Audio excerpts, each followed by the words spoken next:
ঈশ্বর হরি সেবমন প্রেম করিয়াস এক ব্রজরাজপুরে গোবিন্দ রসিক বরে করহ সদাই অভিলাষ।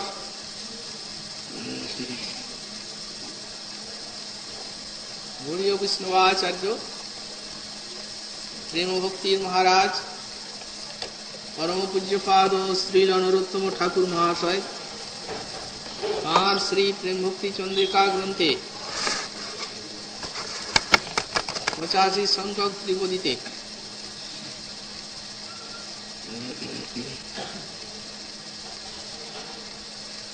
সাধক ভক্তের সাধন নৈপুণ্যের উপদেশ দিতে গিয়ে বললেন, আর সব পরিহরি পরম ঈশ্বর হরি সেবমন প্রেম করিয়াস এক ব্রজরাজপুরে গোবিন্দ রসিক বরে করহ সদাই অভিলাষ। এর পূর্বে ছিল ঠাকুর মহাশয় মধ্যে মধ্যে আছে দুষ্ট ইত্যাদি বিপরীতে শ্রদ্ধাবান সাধকগণকে সেই প্রকার দুষ্টচিত্ত ব্যক্তি অর্থাৎ নাস্তিকাদি পাষণ্ড প্রভৃতি সঙ্গ ত্যাগ করে দূরত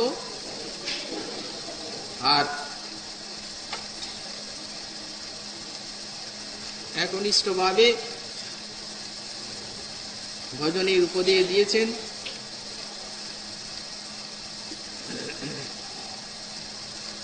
এবং অভিমানী ভক্তি যারা তাদেরও সঙ্গ ত্যাগ করার কথা বললেন।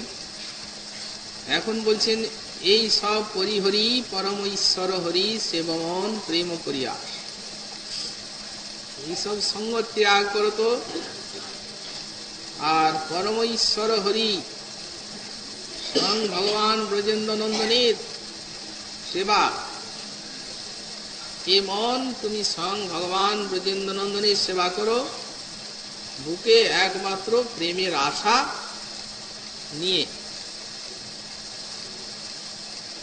এখানে সেই ব্রজেন্দ্র নন্দনের সেবার কথা উল্লেখ করতে গিয়ে বললেন পরম ঈশ্বর হরি।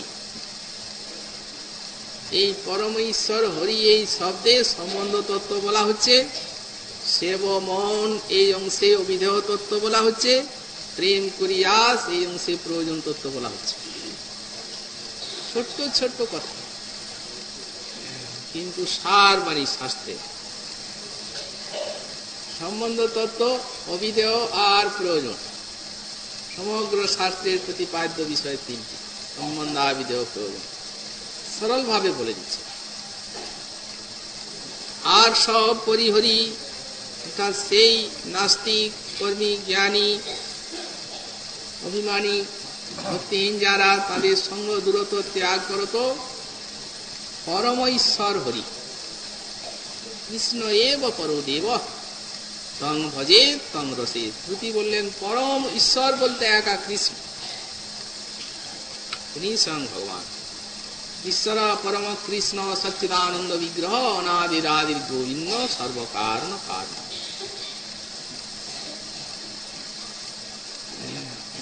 কৃষ্ণ স্বয়ং ভগবান, কৃষ্ণ পরতত্ত্ব, পূর্ণানন্দ, পূর্ণ জ্ঞান, পরম মহত্ব। শ্রীমদ্ ভাগবতে শ্রীপাদ সুত মুনি তাকে অদ্বৈ জ্ঞান তত্ত্ব বলে উল্লেখ করেন। বদন্তি তত্ত্ববিদস্তত্ত্বং জ্ঞানমদ্বয়ম ব্রহ্মেতি পরমাত্মেতি ভগবান ইতি শব্দতে। অদ্বৈ জ্ঞান কেন বলা হলো কৃষ্ণকে? এই পরম ঈশ্বর সম্বন্ধ তত্ত্ব বুঝতে গেলেই এই অদ্বৈ জ্ঞানটি বুঝতে হবে। শ্রীজীব ব্যাখ্যা করলেন অদ্বয় কাকে বলা যায়? অদ্বয়ন্তঞ্চ স্বয়ং সিদ্ধ তাদিশ অতাদিশ তত্ত্বান্তরা ভাবাৎ সত্যেক স্থায়ত্বাৎ তং বিনা তাসাং সিদ্ধত্বাচ্চ। এই পরম ঈশ্বর অখণ্ড অদ্বয় জ্ঞান তত্ত্ব গোবিন্দ। অদ্বয়ত্ব কি? বললেন স্বয়ং সিদ্ধ তাদিশ অতাদিশ তত্ত্বান্তরা ভাবা, অর্থাৎ শ্রীকৃষ্ণ সচ্চিদানন্দ ঘন, অতএব যত চিৎ বস্তু আছে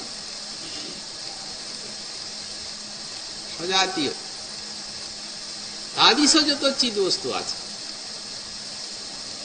অনন্ত ভগবানের স্বরূপ অংশ কলা, যেখানে যত ভগবত মূর্তি অবতার সংখ্যা, আর যত তার স্বরূপ শক্তি,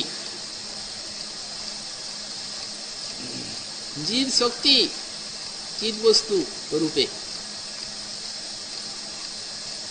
বলেন এগুলি স্বয়ং সিদ্ধ কোনটি,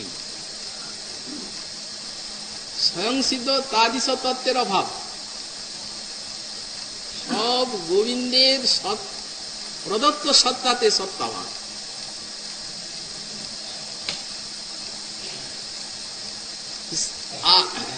আনের বৈভব সত্তা কৃষ্ণ দত্ত ভগবত্তা, মহাপ্রভু বললেন সনাতন শিক্ষা, আনের বৈভব সত্তা। আনের মানে কি? যত সমস্ত চিৎ স্বরূপ ভগবানের বৈভব সত্তা কৃষ্ণ দত্ত ভগবত্তা।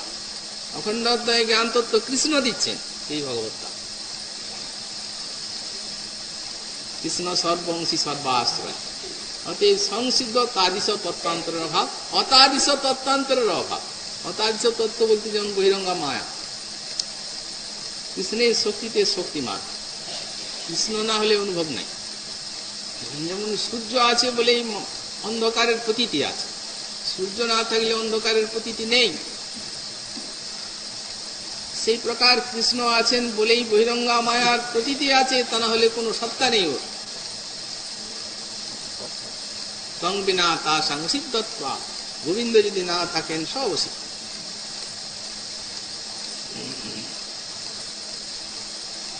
এই অদ্বয় জ্ঞান কাকে বলা যায়? চিদে রূপম। সুত মুনি বললেন সেই অখণ্ড অধ্যায় জ্ঞান তত্ত্ব যে গোবিন্দ, তারই প্রকাশ হচ্ছে আর তিন কি? ব্রহ্মেতি পরমাত্মেতি ভগবান ইতি শব্দতে। তো ব্রহ্ম কাকে বলা যায়? শক্তিবর্গ লক্ষণ তদ্ধর্মাতিরিক্ত কেবলং জ্ঞানং ব্রহ্মইতি। শক্তিবর্গ লক্ষণ ভগবানের যে গোবিন্দের যেটা অঙ্গকান্তি ব্রহ্ম সামান্য প্রকাশ, তাতে তার মধ্যে যে অনন্ত শক্তি, সে শক্তির কোন অভিব্যক্তি নেই। শক্তিবর্গ লক্ষণ তদ্ধর্মাতিরিক্ত কেবলং জ্ঞানং ব্রহ্ম। মায়া শক্তি প্রচুর চিৎশক্তি অংশ বিশিষ্ট জ্ঞানং পরমাত্মা। এখানে মায়া শক্তির প্রাচুর প্রকাশ, তিনি হচ্ছেন মূল স্বরূপ স্বয়ং।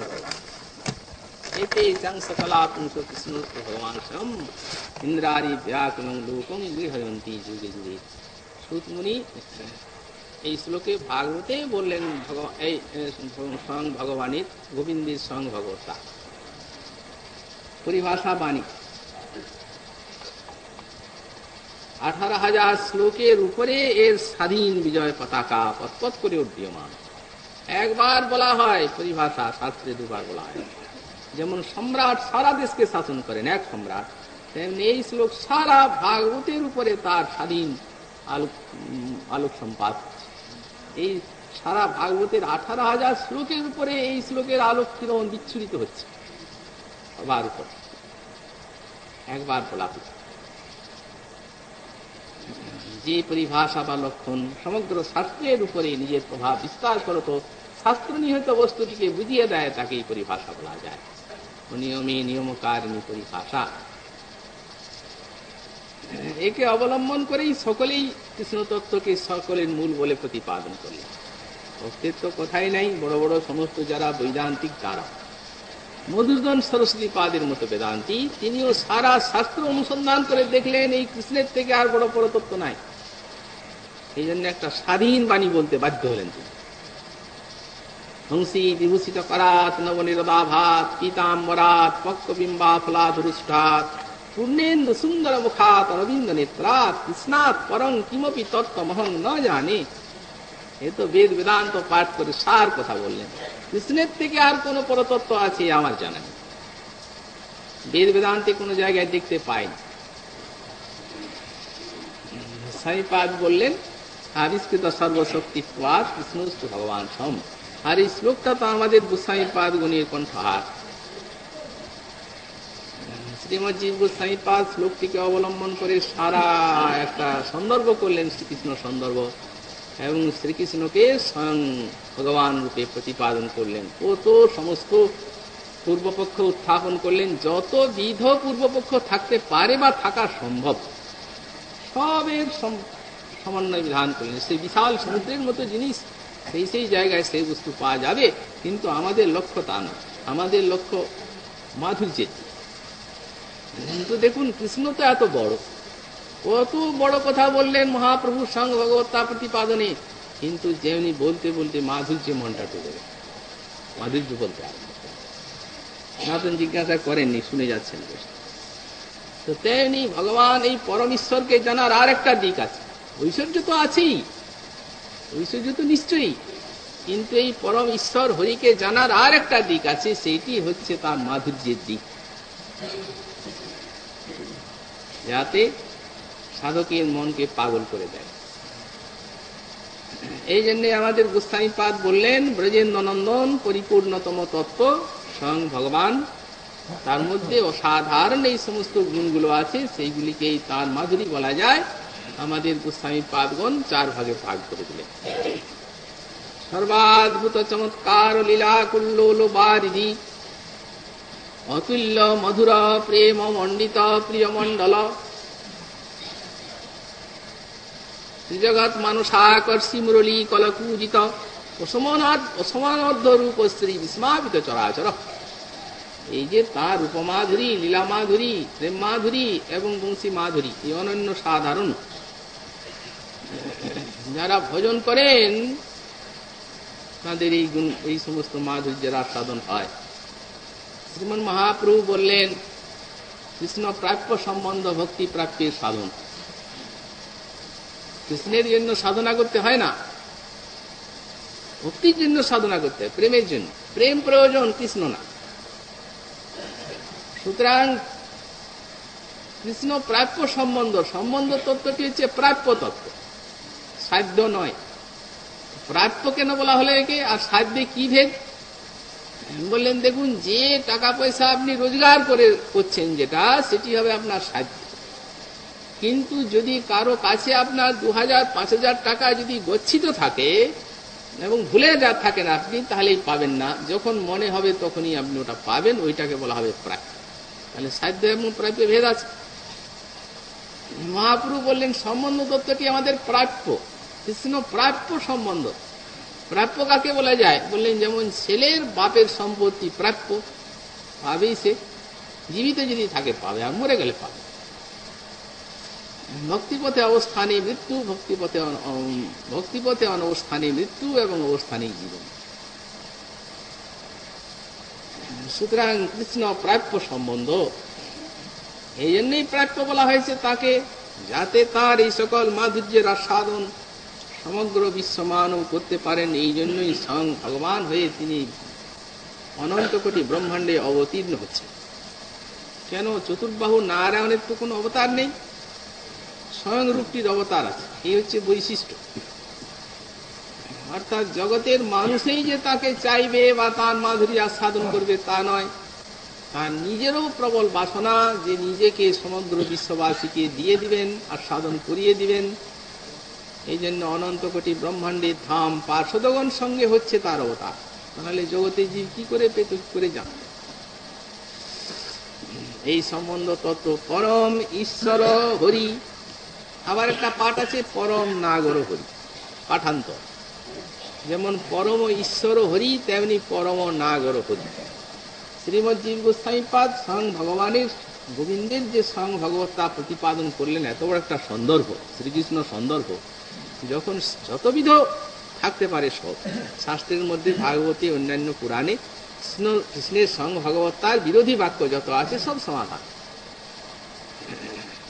কেশাবতার, ভূমা পুরুষের ইত্যাদি আর অন্যান্য যা কিছু, সব বিশাল বিপুল বিচার করে দার্শনিক তত্ত্বে সবকে সমাধান করলেন। সমাধান করে শেষে বলছেন, কৃষ্ণ তো স্বয়ং ভগবান ঠিক, কিন্তু স্বয়ং ভগবানকে জীব শক্তি যে আস্বাদন করবে তার উপায়টা কি? এই যে স্বয়ং ভগবান তাকে যে জীব শক্তি আস্বাদন করবে তার কি উপায়? তিনি তো জীব শক্তিতে, তার তো সোজাসুজি বিলাস বা রমণ নাই, তার তো রমণ আছে মায়া স্বরূপ শক্তিতে। তাহলে স্বরূপ শক্তির আশ্রয় করেই জীব শক্তি তাকে আস্বাদন করবে, এই তো। তো বললেন সেই যে স্বরূপ শক্তি, যে আনন্দিনী শক্তির আশ্রয়ে জীব স্বয়ং ভগবান গোবিন্দের এত মাধুরী আস্বাদন করবে, তারাই হচ্ছেন তাদের চরম সার আচ্ছার এই সমস্ত ব্রজ সুন্দরীগণ মহাভাবতী, প্রেমের যেখানে চরম বিকাশ। তারপরে লিখছেন তাসু পরম মহাভাব বৃত্তি ময়ীষু তাস্বপি তৎসারাংশ উদ্রেকময়ী শ্রী রাধিকা। বললেন এই সমস্ত অন্যান্য গোপীগণের সকলেই মহাভাবের বৃত্তি প্রচুর পরিমাণে বিদ্যমান থাকিলেও তার সারাংশ উদ্রেকময়ী হচ্ছেন শ্রী রাধা। রাধারানীর আশ্রয়ে গোবিন্দ তত্ত্ব, শ্রী এই সম্বন্ধ তত্ত্ব গোবিন্দের মাধুরী যেভাবে আস্বাদন করা যায় আর অন্য কোনো উপায় হয় না, প্রতিপাদন করলেন। সুতরাং আমাদের উপাস্য যুগল মাধব। তারপরে সম্বন্ধ যখন শেষ করছেন সন্দর্ভ, তখন সেই শ্লোকটি উল্লেখ করছেন গৌরশ্যাম রুচোজ্জ্বলাভিরমলই রত্ন বিলাসোৎসবৈ নিত্যন্তিভি রসি সমাদন কলা বৈদগ্ধ দিগ্ধাত্মভি অন্যান্য প্রিয়তা সুধা পরিমল স্তমন মোদাভি সদা রাধা মাধব মাধুরী বিরভিত চিত্তং মমাকরণ্যতাং। আমাদের হৃদয়ে রাধা মাধবের মাধুরী কর্তৃক আক্রান্ত হোক। রাধারানীর সান্নিধ্যেই গোবিন্দ মাধুরীর সমধিক উচ্ছলন এবং তাঁর আশ্রয়ই পরিপূর্ণতম রূপে এর আস্বাদ। এই জন্যই একটা পাঠ আছে পরম নাগর হরি। নাগর বলতেই এখানে ওই রাধা নাগর। সরস্বতী পাদ বললেন রাধা নাগর কেলি সাগর নিমগ্নালি দিশাং যৎসুখম নতল্লেশ লবায়তে ভগবত সদ্বেতি সক্ষোৎসব।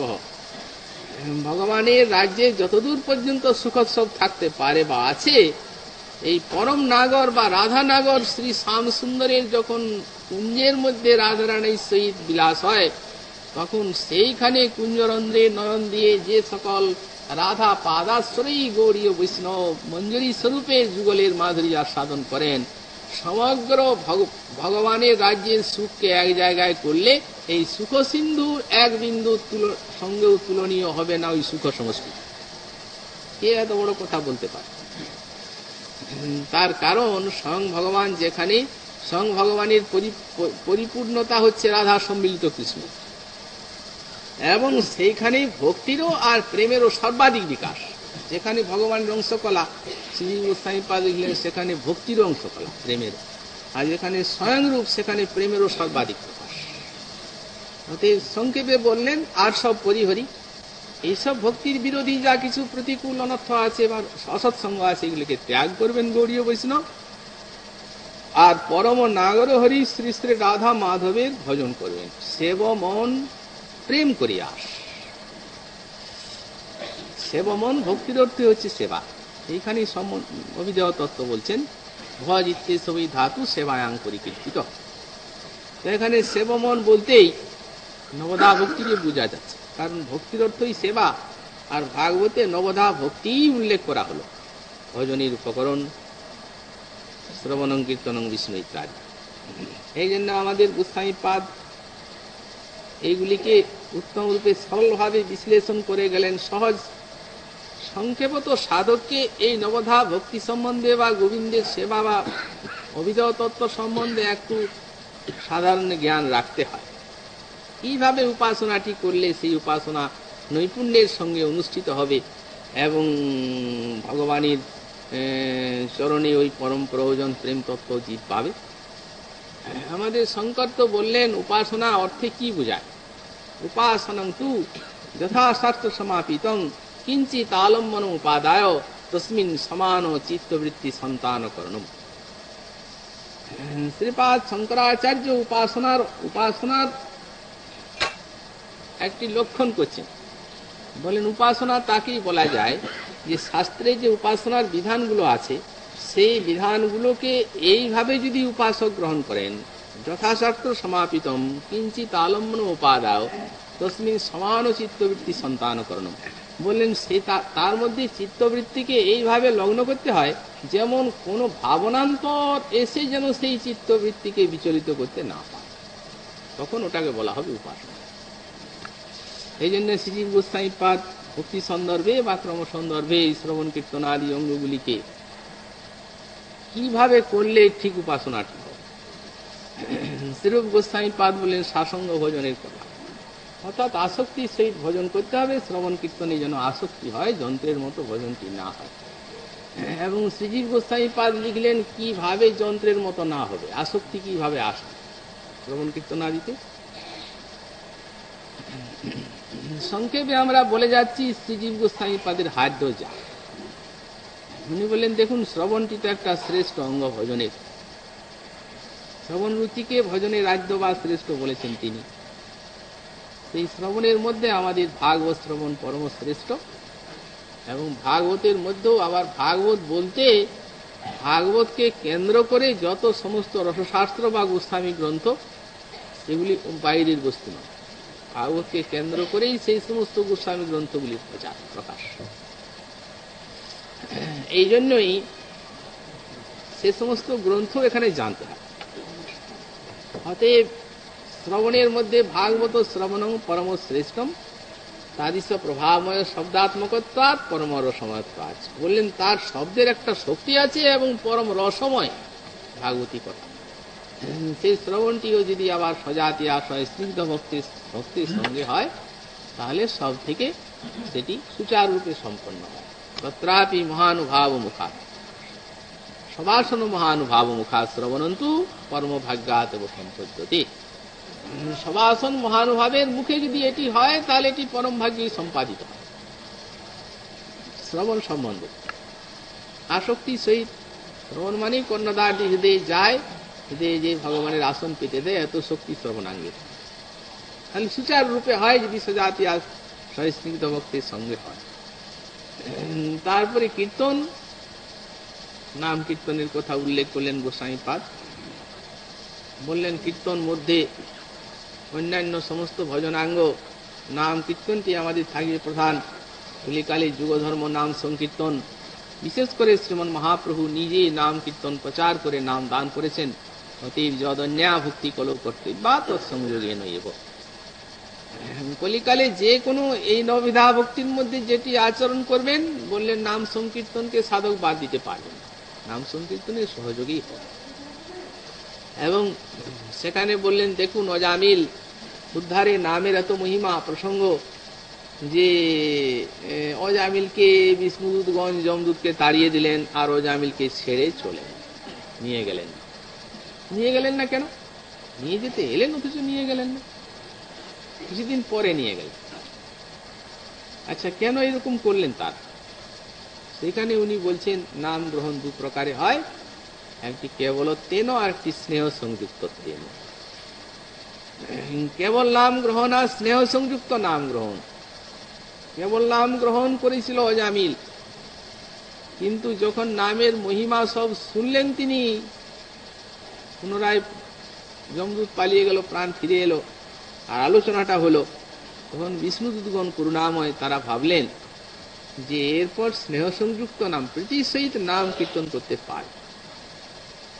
তো ভগবানের সেবাটি লাভ করতে গেলে, প্রেম লাভ করতে গেলে প্রীতির সহিত নাম কীর্তনটি খুব প্রয়োজন। প্রেম লাভ করতে গেলে আমাদের গোপকুমার কতদূর পর্যন্ত মন্ত্র জপে চলে গেলেন, কিন্তু বৈকুণ্ঠ পার্ষদগণের সঙ্গে যখন দেখা হলো তখন বললেন প্রেমের সহিত এরপর প্রেম লাভ করার জন্য এরপর আপনাকে প্রেমের সঙ্গে স্নেহ সংযুক্ত নাম কীর্তন করতে হবে বলে উপদেশ দিলেন প্রেম লাভ করার জন্য। কারণ গোপকুমার যখন মুক্তিলোকে গেলেন তখন তার যে জায়গায় গিয়েছিলেন পূর্বে বাসনাগুলি সমস্ত নষ্ট হলো, তারপর প্রেম প্রাপ্তির যোগ্য চিত্তটি হলো। তখন বৈকুণ্ঠ পার্ষদগণ দর্শন দিয়ে উপদেশ দিলেন যে তুমি নাম কীর্তন করো, এরপর নাম কীর্তনে তোমার আসক্তি প্রয়োজন হচ্ছে। তাহলেই নাম কীর্তনের স্নেহ সংযুক্ত নাম কীর্তনটি বলে আর একটা শ্লোক উল্লেখ করলেন। ময়ি ভক্তির্ভূতানাম অমৃতত্বা কল্পতে দৃষ্টা যদা শ্রীমৎ স্নেহ ভবতি নাঙ্গদাপন। তার মানে ভালোবাসতে হবে নামকে। নাম যদি সাক্ষাৎ ভগবানের অভিন্ন তত্ত্ব হন, অর্থাৎ নাম নামিতে যদি কোনো ভেদ না থাকে, তাহলে ভগবানের মধ্যে যে সকল রস, যে অপূর্ব রসের আস্বাদ, সে নামের মধ্যেও নিশ্চয়ই সেই সমস্ত রসের আস্বাদ রয়েছেন। যাকে আমরা ভালোবাসি তার নামকে নিশ্চয়ই ভালোবাসবো। সুতরাং স্নেহ সংযুক্ত নাম গ্রহণ, নামকে ভালোবেসে নাম কীর্তন করা। যদি রস না পাওয়া যায় আস্বাদন, তখন নিজের সাধন শক্তির উপরে বল প্রয়োগ না করে কৃপা শক্তি অপেক্ষিত একটু সৎসঙ্গে নাম কীর্তন করা এবং সেই সঙ্গে নামের চরণে প্রার্থনা জ্ঞাপন করা যে সাক্ষাৎ তুমি আনন্দ স্বরূপ, ভগবানের সব রসরূপতার তোমাতে প্রকাশ, কিন্তু অপরাধী আমি, তোমার কোনো আস্বাদন পাচ্ছি না, অতএব তুমি করুণা করো, আমার এই পাতকী অপরাধী জিহ্বায় তোমার স্বরূপানন্দ জ্যোতি প্রকাশ করো, আস্বাদন মাধুরী বিস্তার করো। এই প্রকার কেঁদে কেঁদে নাম করবেন, নামের কাছে প্রার্থনা যায়। দেখতে দেখতে কৃপা আসবে। এবং সর্বোপরি মহাপ্রভু যে উপদেশ দিয়েছেন, নাদপি শুনিছেন তরুরিব সহিষ্ণুনা অমানিনা মানদেন কীর্তনীয় সদাহরি, এই সমস্ত আদর্শের দিকে লক্ষ্য রেখে যা কিছু ভজনাভিমান, অন্যান্য সমস্ত দেহদৈহিকাদের অভিমান ইত্যাদি ত্যাগ করার চেষ্টা করে সাধক যদি নাম সাধনা করেন, তাহলে তার নাম ভজনটি সাসঙ্গ হবে, অচিরায় প্রেম লাভ করে তিনি ধন্য হতে পারেন। তেমনি অর্চনাঙ্গটি যখন বলছেন, তখন বলছেন অর্চনীয় রূপে তো সাক্ষাৎ ভগবানই আছে। আমরা অনেক সময় মনে করি যে আমার ঠাকুর, এই চিত্রপট বা এই গিরিধারী শিলা ভগবানের একটা অধিষ্ঠান, তারপর যখন সেবা করে আমি সিদ্ধি লাভ করবো, প্রেম হবে, তখন ভগবানের আবার অন্য ভগবানের দেখা পাবে। শ্রীজীব গোস্বামী পালন এইরকম হলে ভক্তি থাকে। কারণ যিনি নাম রূপে অবতীর্ণ হয়েছেন সাক্ষাৎ, সবই অবতার, যেমন নিজের সংরূপে আসছেন, তেমনি নাম রূপে আসছেন, তেমনি বিগ্রহ রূপে আসছেন অনন্ত ভক্তের প্রেম সেবা গ্রহণের জন্য। পরমোপাসকাশ্চ তে সাক্ষাৎ পরমেশ্বরত্বে নৈব মন্যন্তে ভেদ স্ফূর্তে হি ভক্তি বিচ্ছেদকত্বাৎ তথৈব হি উচিতম। এ সম্বন্ধে আমাদের জীববন্ধু শ্রীজীর কি মধুর দৃষ্টান্ত। গোস্বামীপাদের আলোক যদি একটুখানি হৃদয়ে নিপতিত হয়, তাহলে বুঝতে পারা যাবে আমরা সাধন জগতে আছি না সিদ্ধির জগতে আছি। সত্যিকার চমৎকার এই কথাগুলো যদি এই আলোক অন্তরে যায়, তা আমরা মনে হবে সিদ্ধির জগতেই তো আছি, আবার সাধন কোনটা? সিদ্ধির জগতে পৌঁছে দিয়েছে। বললেন আপনি যে বিগ্রহের সেবা করছেন, আপনি যদি বলেন যে ওটা ভগবানের একটা প্রতিনিধি বা কিছু, তাহলে কিন্তু ভক্তি থাকবে না। পরম শ্রেষ্ঠ উপাসক যারা, তারা সাক্ষাৎ পরমেশ্বর রূপেই বিগ্রহ অর্চা বিগ্রহকে দর্শন করেন। বললেন তথৈব হি উচিতম, আর সেটা উচিত। প্রতিমান হও তুমি সাক্ষাৎ ব্রজেন্দ্রনন্দন, ভক্ত লাগিয়ে করো তুমি অকার্য করো। আচ্ছা, কত ভক্তের প্রদত্ত দ্রব্য ভক্ষণ করেছেন, কত ভক্তের সঙ্গে কথা বলেছেন, ভক্তের জন্য হেঁটে গিয়েছেন, ভক্তের জন্য বসেছেন, ভক্তের জন্য উঠে দাঁড়িয়েছেন, বিগ্রহ রূপে লীলা। তো বিগ্রহ রূপে তার একটা লীলা, একটা অবতার। সেই বিগ্রহকে যদি আমি মনে করি জড় একটা প্রস্তর বা একটা কিছু ছবি বা তার একটা প্রতিনিধি প্রতীক, তাকে স্মরণ করিয়ে দিচ্ছে, এইগুলি তো মনে হয় সচরাচর।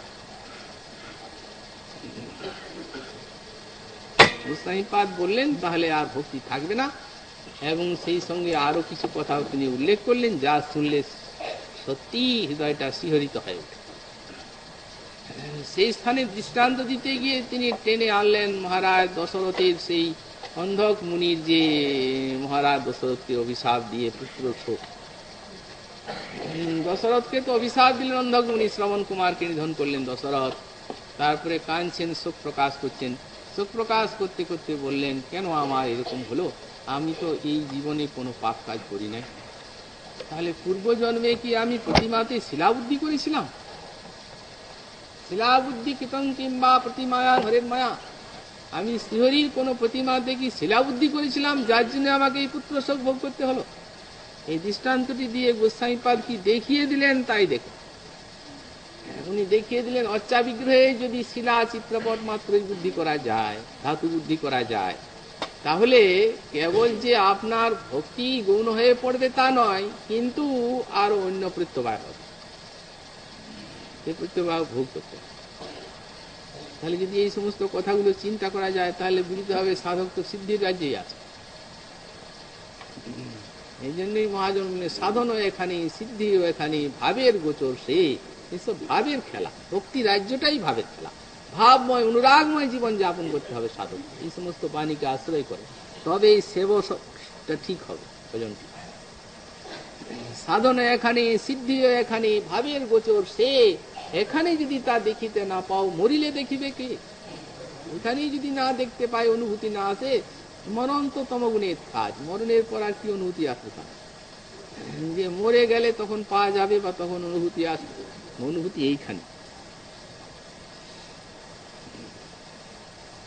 তেমনি স্মরণাঙ্গের কথা আমরা তো উল্লেখ করেছি এর পূর্বে। স্মরণাঙ্গের কথা একদিন ধীরে ধীরে যাতে স্মরণাঙ্গটি আস্তে আস্তে আস্তে আস্তে চেষ্টার দ্বারা, প্রযত্নের দ্বারা ক্রমশ সমাধিতে উন্নীত হয়, সেটিও গোস্বামীপাদ দেখিয়েছেন।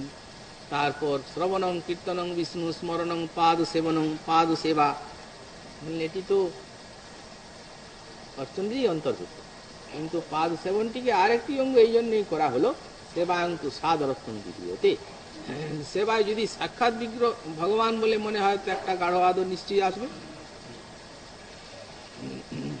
মহাপ্রভু যেতেন ওই যখন জগন্নাথ দর্শন অনবসর, তখন আলালনাথ দর্শন করতেন। আলালনাথ তো চতুর্বাহু নারায়ণ, সেখানে মহাপ্রভু কি পেয়েছিলেন যে ছুটে ছুটে আলালনাথ যেতেন? একটা জিনিস পেয়েছিলেন খুঁজে তিনি, এখনো সাক্ষাৎ প্রত্যক্ষ সেই বস্তু আলালনাথের বিগ্রহে।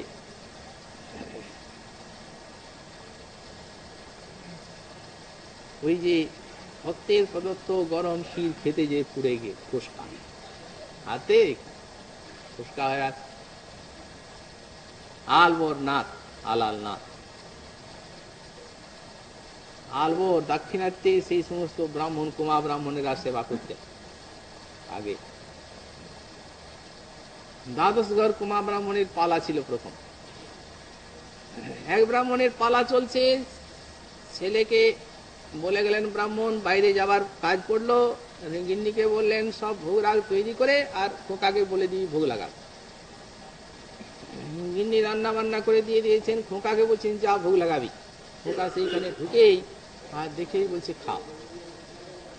যদি কেউ বলেন যে ছেলে মানুষ জানে না, কিন্তু ছেলে মানুষ বেশি জানে। বিগ্রহ রূপে যে ভগবান খায় না, ছেলে মানুষ তো বেশি জানে। সুতরাং গাঢ় আদর, এই জন্যই একটা পৃথক অঙ্গ করা। খাও, আমি তো মন্ত্র জানি না, বাবা তো মন্ত্র বলে তোমাকে খাওয়ান, কিন্তু আমার তো মন্ত্রতন্ত্র জানা নেই। বাবা আমার উপরে ভাত দিয়েছে, খাবে খাও, না খাবে কিন্তু ভালো হবে না। শেষকালে প্রাণ ত্যাগের জন্য উদ্যত, না খেয়ে তুমি অনাহারে থাকবে আর আমি বেঁচে থাকবো নাকি? ছুরি নিয়ে প্রাণ ত্যাগের জন্য উদ্যত হলেন। আলালনাথ আর কি করেন, ঠাকুরের হৃদয়ে বিগলিত হলো। ঠাকুর এসে বসে গেলেন খেতে, সব চেটে মুছে খাও, মা বকবে। ঠাকুর সব খেলেন, আবার হাতটা ধুয়ে সিংহাসনে উঠলেন। ছেলে বললো মা যাও বাসন নিয়ে যাও, খাওয়া হয়। মা এসে দেখছে প্রসাদ নেই। ওরে প্রসাদটা কি হলো রে ঠাকুরের, খেয়ে ফেললি নাকি? আরে বাপরে, দেখো না আমার পেটে হাত দিয়ে। প্রসাদ আবার কি হবে, আমরা যখন খাই তখন আবার থাকে নাকি? ঠাকুর তো খেলো। মা মনে করলেন কোনো খেয়েছে ছেলে, কিংবা কোনো বিড়াল টিলারকে খাইয়েছে, স্থানটাকে পরিষ্কার করে কিছু বাল্যভোগ লাগালেন, ঠাকুরের কাছে অপরাধ মার্জনার জন্য ক্ষমা চাইলেন, পরপর চলতে লাগলেন। ব্রাহ্মণ যখন ফিরে এলেন, আনুপর্বিক গিন্নি সব কথা শুনিয়ে দিল। তখন বললেন ঠিক আছে, তুমি, আমি এসেছি বলে ওকে জানালে, আমি আজই তুমি ভোগ লাগাও আর দাও ওখানে, আমি আড়ালে সেইখানে মন্দিরে লুকিয়ে থাকছি, দেখি বেটা কি করে। তাই হলো, মন্দিরে আড়ালে লুকিয়ে আছে, খেতে পাচ্ছেন না, ছেলে তো জানে না, কিন্তু ও তো জানে যে আরেকজন আছে লুকিয়ে, ভাবে কি করে। কিন্তু যখন আরতি উৎকণ্ঠার চরম, তখন এসে আর ও যেন না দেখে আর ভক্তেরও যেন মনোবাসনা পূর্ণ হয়, তাড়াতাড়ি খেতে যেয়ে গরম ক্ষীর লেগে পুড়ে গেল, কোমল হাত কোমল মুখ পুড়ে গেল, বুকে পর্যন্ত সেই গরম ক্ষীর লেগে ফুসকা হয়ে আছে।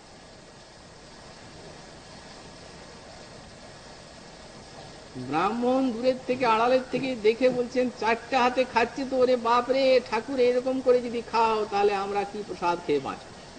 তখন ঠাকুর বলছেন, আমার ভক্তের প্রদত্ত দ্রব্যে আমি গ্রহণ করছি, তাতে যার আপত্তি থাকে তার আর বংশের সেবা আমি গ্রহণ করি না। আমার প্রিয় ভক্তকে নিয়ে আমি চললাম, তোর বংশে আর সেবা হবে না, সব নাশ হয়ে যাবে। কি কথা বললেন ঠাকুর দেখুন। যদি আমরা এতে অবিশ্বাস করি যে তিনি তিনি খান সাক্ষাৎ ভাবে বিগ্রহ রূপে কথা বলেন, এতে যদি কারো বিশ্বাস হয় তার সেবা তিনি গ্রহণ করেন না, বলেন তার সেবা আমি গ্রহণ করি না। সুতরাং আদরময় হবে সেবাটি। শীতকালে শীতকালের মতো সেবা, গ্রীষ্মকালে গ্রীষ্মকালের মতো সেবা, পাদ সেবা সাধর সঙ্গে দিয়তে। বন্দনাঙ্গটিও অর্চনাঙ্গেরই অন্তর্ভুক্ত, কিন্তু আরেকটি অঙ্গ করা হলো। গোস্বামীপাদ বললেন এই জন্যই করা হলো অঙ্গটি, যে নমস্কার মাত্রে অধ্যবসায় প্রণামাঙ্গের অনেক মহিমা দেখা যায়। সুতরাং ঠাকুরের চরণে যে প্রণাম করতে হবে, তত্ত্বানুকম্পা শ্লোকটি ওই জায়গায় দৃষ্টান্ত দিলেন। আমরা যে তার করতে কত অনুগৃহীত, কত যে দয়া পেয়েছি, বুকটা গলে যাবে প্রণাম করতে করতে। তোমার এই করুণার দ্বারে আমি কত কোটি কোটি জন্ম, তোমার এই করুণার দ্বারে আমি এত কাঙ্গাল, এত ভিখারি, কি তোমাকে দেব, কি সেবা করব, তোমার তোমার চরণে বারবার প্রণাম। এইভাবে প্রণামটি রসময় হবে, সরস হবে, অঙ্গগুলো সরস। তারপরে দায়িত্ব সক্ষম আর আত্মনিবেদনের জন্য চিন্তা নেই। ভজনাঙ্গগুলি যদি এইভাবে হয় তাহলে ওগুলি সব প্রকাশ আপনি এসে যাবে। যদি এই 6টা অঙ্গ এইরূপ সুচারুরূপে হয়, তারপরে বলছেন যখন সেবাটি হবে তখন প্রেম করো আস। সমগ্র সেবাটি প্রেম, প্রেমের আশা বুকে নিয়ে করতে হবে। অর্থাৎ অনাদিকালে আমাদের কামনা বাসনা আর আমরা কিঙ্কর, কামনা বাসনা আমাদের সহজাত নিত্য সহচর, নানাভাবেই যখন আমরা ভজন করি, উপাসনা করি, তখন এইগুলি আমাদেরকে বঞ্চিত করে দেয়, নানাভাবে হৃদয়ে উঁকি ঝুঁকি মারে। সাধকে যদি লক্ষ্যটি থাকে তিনি গোবিন্দের প্রেম সেবা ছাড়া আর কিছু চাইবেন না, চান না, হয়ে গেল, কারণ প্রেমেই প্রয়োজন। পঞ্চম পুরুষার্থে প্রেম মহাধন, কৃষ্ণের মাধুর্য রস করায় আস্বাদন। প্রেমা হইতে হয় কৃষ্ণ নিজ ভক্ত বধ, আর প্রেমা হইতে পাই কৃষ্ণের সেবা তো কর। সাধকের চাওয়ার কোনো জন্য কোনো নিষেধ নেই। আমাদের গোস্বামীপাদ প্রার্থনাকে একটা অঙ্গ করে দিয়েছে। ঠাকুর মশাইয়ের প্রার্থনা, দাস গোস্বামীপাদের প্রার্থনা এত বড় স্তবাবলী, রূপ গোস্বামীর পাদের প্রার্থনা এত বড় স্তবমালা, সব প্রার্থনায় প্রার্থনায় ভালো, কিন্তু ওই প্রেম করি আস। আবার এই প্রেম কৃষ্ণের মাধুর্য রস, এত বড় সম্পদ আর কিচ্ছু নেই প্রেমের মধ্যে। এই দেব দুর্লভ মানব দেহ অর্জন যদি করতে হয় তো এই প্রেমই অর্জন করে যেতে হয়। নাও পারা যায় অত দূর পৌঁছাতে, যতটুকু হোক প্রেমের সাধনা করে যেতে হয়। আমরা এর পূর্বে উল্লেখ করেছি যে প্রেমের সাধনা এমন একটা বস্তু, যে সাধনা যদি একটু থাকে এ কোনো ইতর বাসনার সঙ্গে মিশবে না, একদিন না একদিন সে প্রেমের রাজ্যে সাধককে নিয়ে যাবেই যাবে। সুতরাং কামনা ওই প্রেমের থাকবে, ভগবানের সেবার থাকবে, প্রেম মানে ভগবানের সেবা। তো সেবা কামনা যদি থাকে তো আর অন্য কোনো বস্তু সেখানে আসতে পারে। ভগবান নিজে বললেন যে ভজ্জিতা কথিতা থানা প্রায় বিজয় নিস, আমার বিষয়ক কামনা সাধকের হৃদয়ে থাক, আমার সেবা করার, আমাকে সুখী করার, আমার চরণে প্রেম লাভের সাধনা সাধকে কামনা সাধকের হৃদয়ে বিপুল ভাবে থাক। বললেন সেই কামনা যদি থাকে তাহলে হবে কি, ভজ্জিতা কথিতা থানা প্রায় বিজয় নিস। দেখুন, যদি আপনি ধানকে মৃত্তিকাতে দেন, জল পেলে অঙ্কুর হয়ে যায়, কামনা বাসনা সব আমাদের অঙ্কুর হয়ে নানা ফল ফলভোগ করায়, কিন্তু গোবিন্দ কামনায় বুক যেমনি ভরে গেল, বললেন তখন ভর্জিতা কথিতা ধানা প্রায় বিজয় মুহূর্তে। তখন ভর্জিতা কথিতা ধানা বলছে, তার মানে ওটাকে ভেজে দিলেন। ভেজে দিয়ে তারপরে দুগ্ধ ইত্যাদির সঙ্গে সিদ্ধ টিদ্ধ করে গম জব অন্নকে দুগ্ধ টুগ্ধ দিয়ে চিনি টিনি দিয়ে সিদ্ধ করে ব্যাখ্যাকার বললেন একটা হালুয়ার মতো পরমাশ্চর্য জিনিস হয়ে গেল। তো বলেন আমাকে যখন অনুষ্ঠিত হয়ে সমস্ত কামনাগুলো সাধক হৃদয়ে থাকবে, তখন তো আশ্চর্য হয়ে গেল সেই কামনা পরমা। আর অন্য অঙ্কুর কোথায় বেরোবে? তো ভাজা হয়ে গেল, সিদ্ধ হয়ে, আর অঙ্কুর কোথায়? সুতরাং প্রেমকে কেন্দ্র করে কামনাগুলো থাক, প্রার্থনা একটা অঙ্গ আমরা চাইব। কিন্তু যে সমস্ত মহাজনগণ যারা যেমন গোস্বামী পাদগঞ্জে প্রার্থনা করেছেন, তার সঙ্গে মনে মিলিয়ে নিতে হবে। ওরা জানেন কিভাবে প্রার্থনা করতে হবে ঠাকুরের কাছে।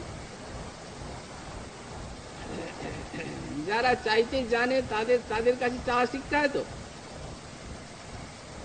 এক ব্যক্তি কাশিতে বিশ্বনাথের কাছে পড়েছিল ধন্যা। বিশ্বনাথের কাছে ধন্যা পড়লো, বিশ্বনাথ স্বপ্নে এসে দর্শন দিচ্ছেন, বলো কি চায়। সে ব্যক্তি তিনটা তার প্রার্থনা, সে অন্ধ তার চোখ চাই, আর সে নির্ধন তার ধন চাই, আর সে অপুত্র তার পুত্র চাই। তো বললেন ঠাকুর আমার ধন চাই, পুত্র চাই এবং চক্ষু চাই। মহাদেব বলছেন বাবা চালাক আছে, একবার মাত্র ধন্যা দিল আর তিনটা চাই। একবার ধন্যায় একটা, তিনটা পাওয়া যায় না। এখন ও চিন্তা করছে কোনটা নিই। যদি চোখ নিই জগৎকে দেখব, সন্তান নাই ধন নাই, এমন চোখ নিয়ে কোনো দরকার। ছেলে যদি নিই তাহলে অন্ধ হয়ে কি তাকে খাওয়া, আর যদি ধনে নিই তাহলে অন্ধ সন্তান নাই এমন ধনে কে খাবে, কি দরকার। বলছে প্রভু ঠাকুর তিনটাই যে আমার দরকার, একটাও না হলে চলছে না। উনি বললেন তাহলে আমি চললাম, একটাও পারি। সে বলছে দাঁড়াও দাঁড়াও, একটাই না। আমার নাতি সোনার থালায় অন্নপ্রাশন হচ্ছে, এইটা যেন আমি নিজের চোখে দেখতে পাই।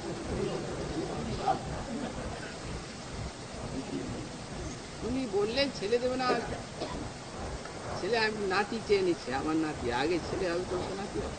সোনার থালায় অন্নপ্রাশন গরিব লোকের হয় না, তখন দিতেই হবে ঠাকুরকে। আর তারপর নিজের চোখে দেখতে পাই যখন, তখন চোখ না দিলে দেখবে কি। সুতরাং প্রাকৃত জগতের দেখুন চাওয়ার একটা কায়দা, ভগবানের উপরেও চালাকি করে। আর ঠাকুরের আর না বলার উপায় নেই, প্রার্থনা তো একটাই, তথাস্তু বলে চলে। তো সেই প্রকার যারা চেয়েছেন আমাদের প্রার্থনা, যারা করেছেন এই প্রেম আশ যাদের বুকে, তারা কত কত কামনা করেছেন, প্রেমের আশা বুকে নিয়ে কত কত কামনা করেছেন তারা। আমাদের গোস্বামী পাদুনের কথা বলে ঠাকুর মাসের প্রার্থনা রূপ গোস্বামী পাতি স্তবমালা কামনায় কামনায় করা, সেই কামনার অন্ত নেই। দাস গোস্বামী পাতি স্তবা বলে সব প্রার্থনায় প্রার্থনায় করা।